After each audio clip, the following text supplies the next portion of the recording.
Bon dia, avui estem a la Fira Robòtica i avui us explicarem el projecte dels sensors de proximitat. Aquest es el proyecto 2. Vale, explico. Lo que hace es, cuando metes la mano en el sensor de proximidad, la luz cambia a roja.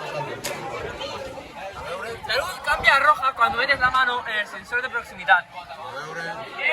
Llavors, aquí posa la distancia que ya. Esto para evitar accidentes. Això és útil per evitar accidents, xocs... Yo he hecho el proyecto todo solo,